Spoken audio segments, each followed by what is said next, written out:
정보 유출 사태와 관련해 증거인멸 혐의 등을 받는 헤럴드 로저스 한국 쿠팡 임시대표가 경찰 조사를 받고 있습니다. 네, 로저스 대표는 경찰에 출석하면서 전적으로 협조하겠다는 입장만을 밝혔습니다. 임주혜 변호사와 함께 짚어보겠습니다. 어서 오세요. 네, 안녕하세요. 자, 앞서 두 차례 경찰 소환의 요구를 불응했던 로저스가 오늘은 경찰에 출석을 했습니다. 당시에 뭐라고 했는지 먼저 들어보시죠. Coupang has fully and will continue to fully cooperate with all of the government investigations that are now looking into us. We will also fully cooperate with the police investigation today. Thank you. 정보 유출 3천 건에 불과하다는 근거가 뭡니까? 쿠팡은 지금까지 정부에서 하고 있는 모든 수사에 최선을 다해서 임하고 있고요. 그리고 오늘 경찰 수사에서도 최선을 다해서 임하도록 하겠습니다.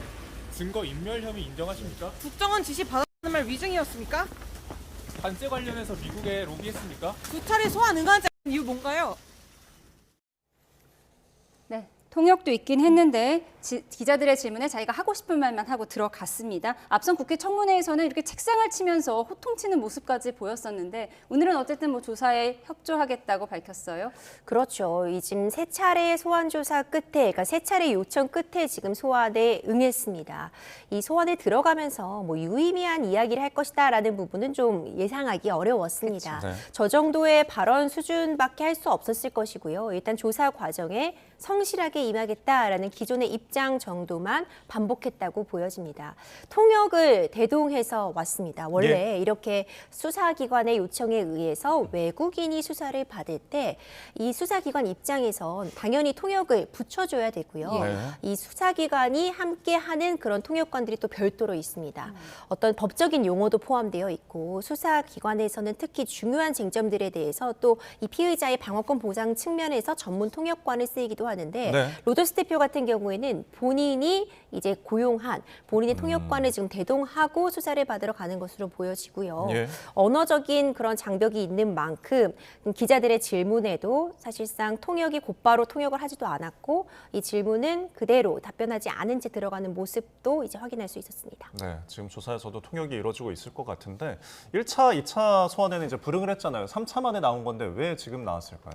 이 세 번째라는 것이 실무상 굉장히 중요한 의미를 가집니다. 보통 이제 소환을 한두 차례 했는데도 마지막 이제 3차 소환에까지 불응하게 되면 이제 강제적인 수사에 돌입할 수 있다는 그런 부분들이 통계적으로 확인이 되고 있거든요.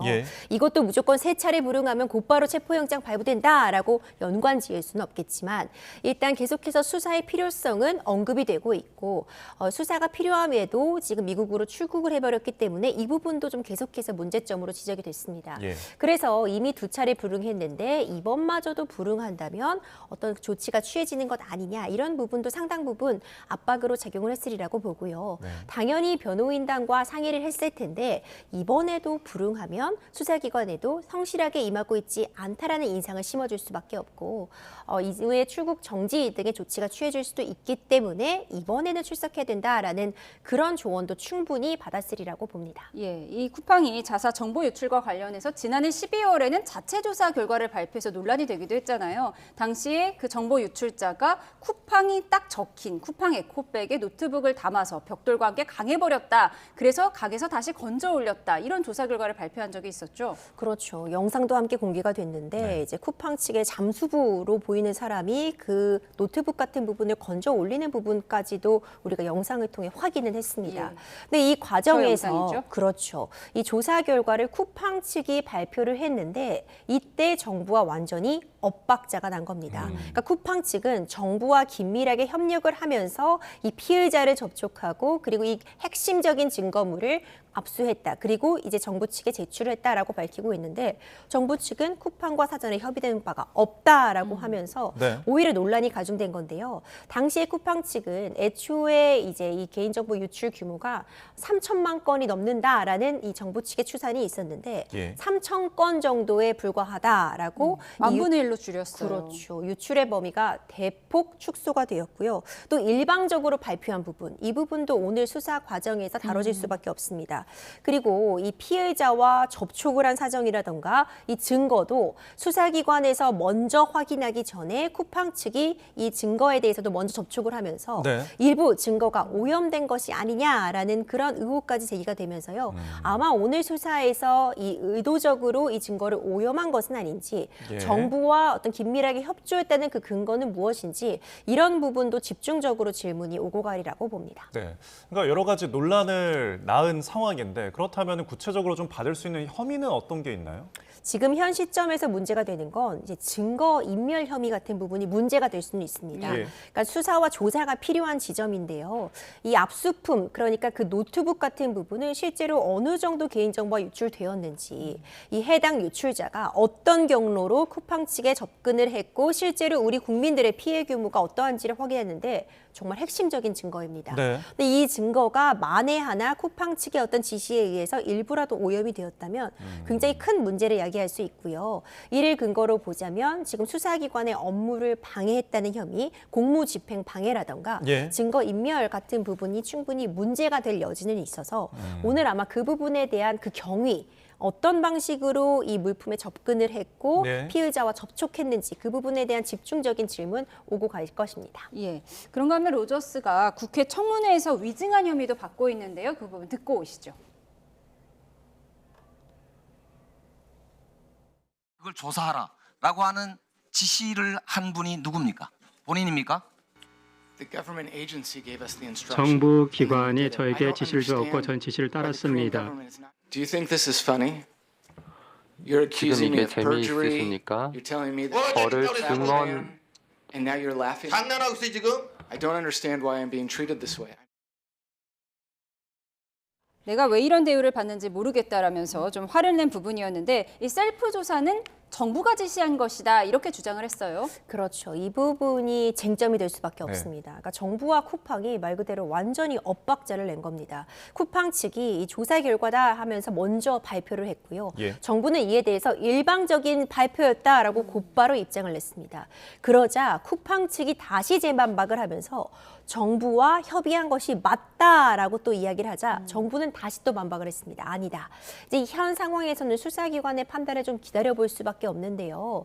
쿠팡 측이 정부와 함께 조사를 진행했어야 함에도 불구하고 그리고 수사기관의 어떤 그 수사 가이드를 따랐어야 함에도 불구하고 일방적으로 발표했다면 이것은 정말 큰 문제가 될 수 있고요. 다만 쿠팡 측에서는 정부와 긴밀하게 협조를 했고 충분히 상이한 결과에 따라서 발표한 것이다. 셀프 조사가 아니라 정부와의 합동 조사였다라는 입장을 펴고 있는 만큼 네. 오늘 수사기관에서는요. 정부와 어떤 긴밀한 협조를 했다면 누구로부터 정확하게 어떤 지시를 받았는지 이에 대해서 쿠팡이 어떤 답변을 했는지 특히 저 노트북과 관련된 부분을 저기에 있다고 확인하는 그 과정이라던가 이후에 이걸 정부에게 어떻게 보고하고 수사기관에 전달하기 전까지 누가 어떤 방식으로 포렌식 등을 진행했는지 정확하게 이 타임라인별로 밝혀야지 않으면 이 의혹이 좀 해소되기는 어렵지 않을까 생각이 됩니다. 네, 여러 가지 의혹에 대해서 지금 이제 수사가 이뤄지고 있는데 지금 이 개인정보 유출 사태 이후에 쿠팡의 다른 의혹들도 불거졌잖아요. 지금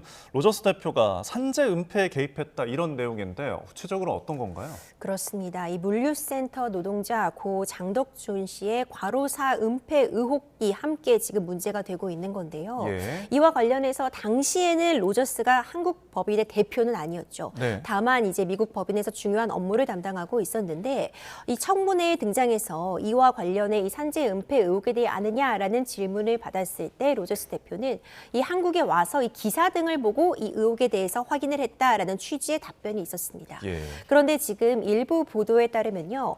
로저스 대표 역시도 당시에 이와 관련해서 보고를 받았으며 그 보고에 회신하면서 이 고 장덕준 씨의 업무 강도를 좀 낮추려는 그렇게 과로한 것 것이 아니라라는 부분을 입증하기 위한 그런 지시들이 내려졌었다. 그것이 메일로 남아있다라는 부분들이 언급이 되고 있는 겁니다. 네. 이 부분도 수사기관에서 좀 확인이 필요하지 않을까 생각이 되고요. 지금 원래 로저스 대표가 청문회에서 주장했던 것처럼 한국에서 기사를 보고 이 사실을 확인한 것이 아니라 이전에도 중요하게 관련해서 이 업무 강도를 낮추려는 그런 시도, 그런 부분들을 직접적으로 직원들에게 지시를 했다면 이 부분도 충분히 문제가 될 소지가 있어서요. 좀 사실관계 확인이 좀 시급한 부분입니다. 예, 헤럴드 로저스 한국 임시 대표 지금 2시부터 경찰 조사가 진행되고 있는데요. 끝나는 대로 저희가 속보로 전해드리도록 하겠습니다. 저희는 다음 주제에 살펴보겠습니다. 김건희 씨의 1심 판결문이 공개가 됐어요. 도이치모터스 주가 조작에 관련해서 무죄를 선고한 근거도 공개가 됐는데 한 비속어가 담긴 문자 메시지 때문에 무죄가 선고됐다 이런 얘기가 나오더라고요. 그렇죠. 이제 여러 가지 현재로서는 이야기가 나오고 있는데요. 네. 이 도이치모터스 주가 조작 의혹과 관련해서는 완전히 무죄가 선고가 됐습니다. 그런데 처음에 이것이 선고 결과를 함께 들었을 때는 그 무죄가 나온 이유와 관련해서 공모공도정범이 성립하지 않기 때문에 무죄가 나온 것이지, 만약 검찰에서 방조 혐의로 추가로 공소장 변경을 했다면 유죄가 나올 수도 있었을 것이다 라는 그런 이야기들이 계속이 나왔고요. 저 예. 역시도 공소장 변경을 하지 않은 부분이 아쉽다라는 취지의 어떤 그 해설을 내놓기도 했었습니다. 예. 그런데 이제 판결문을 보고 나니 방조로 만약 공소장 변경이 있었어도 방조 혐의가 인정되지 않을 수 있었겠다라는 부분이 문제가 되는 겁니다. 예. 네. 그러니까 공소시효가 이미 도달했기 때문에 그 부분과 관련해서 면소를 내릴 수밖에 없다. 방조 혐의도 인정되지 않을 것이다라는 취지가 나오면서 그렇다면 항소를 해도 다른 결과가 나오지 않는 것 아니냐. 예. 이런 비판이 지금 가해지고 있는 시점이고요. 물론 이 특검 입장에서는 항소를 할 것 같습니다. 네. 이 빠른 시간 내에 항소를 해서 그 부분에 대해서 다시 다퉈볼 여지가 충분히 있어 보이긴 하지만 현재 판결문만 보자면 이 공모와 관련된 부분은 김건희 씨와 이 주가 조작 세력 간에 이 공모했다는 정황 자체, 지금 이것이 시세 조정에 가담한다는 인식은 있었을지 몰라도 그 부분은 재판부도 확인을 했지만 공모까지, 그러니까 우리 네. 함께 주가 조작을 하자라는 구체적인 문자나 통화 내역이 없다면 공모는 아닌 것이고, 예. 적어도 인식을 하고 있었음에도 이 내 계좌를 사용하게 했다라는 방조 혐의 역시도 지금 주가 조작에 가담된 시점별로 나누어 봤을 때 자본시장법 위반 공소시효 10년이 도과했기 때문에 네. 이 부분도 지금 성립하지 않을 수 있다라는 이야기가 나오면서 특검 입장에서도 새로운 논리 카드 같은 부분들을 만드는데 좀 고심을 하고 있지 않을까, 이와 관련된 입장 표명이 빠른 시간 내에 얼마 지나지 않아 있지 않을까 생각이 됩니다. 네. 그러니까 지금 이제 방조가 공소시효가 이제 도과해서 적용이 불가능하다면 여전히 이제 공모 입증을 밝혀야 되는 특검인데, 지금까지 수사 결과만으로 좀 어떤 전략을 짜야 이 항소에서 좀 뒤집을 수 있을까요? 그렇죠. 굉장히 어려워 예. 보입니다. 이제 앞서 언급이 되었던 새로 확인된 이제 뭐 메시지 같은 부분들을 떼면 약간 비속어가 섞여 있지만 이와 관련해서 이 시스터즈를 빼고 뭐 이런 부분들이 있어서 예. 그러니까 네. 빼고 우리끼리 하자라는 그러니까 공범이 취지. 아니다. 그렇죠. 네. 이제 그런 부분들도 확인이 된 것으로 보여지는데요.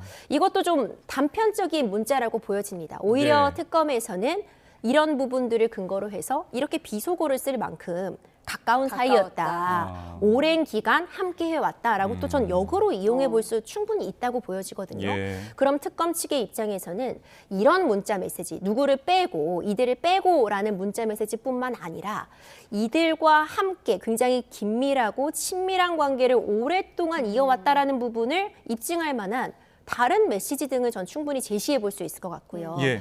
그래서 지금 애초에 공모했다는 부분에 대해서 조금 더 강력한 증거, 이런 부분들을 제기해야 되지 않을까 싶고, 이들은 빼고라는 문자 자체도 어쩌보자면 간접적인 증거이기 때문에 예. 특검은 다른 유사한 문자 메시지 같은 부분들을 더해서 네. 공모를 하지 않았다고 단정할 수는 없다. 재판부가 합리적인 의심을 갖게끔 다른 증거 자료들을 충분히 좀 제시할 만한 것이 있는지 확인하는 것이 예. 항소심에서 굉장히 중요한 쟁점이 되지 않을까 싶고요. 예. 이것이 증거와 관련된 부분이라면 두 번째로 법리적인 부분에서 지금 공소시효 도과가 문제가 되고 있는데 그 공소시효의 기산점을 어디로 잡을지 다른 공범들이 범죄를 완료한 시점으로 기산점을 잡을지 예. 김건희 여사가 이런 부분 이 처음에 주가 조작을 가담한 부분으로 기산점을 찾을지 그 기산점을 산정하는 부분을 충분히 법리적으로 검토해 본다면 또 항소심에서 다른 판단을 받을 가능성은 열려 있다고 봅니다. 알겠습니다. 김건희 사건에 대한 항소심 쟁점까지 앞으로 전망을 해봤습니다. 지금까지 임주혜 변호사와 함께했습니다. 고맙습니다. 고맙습니다.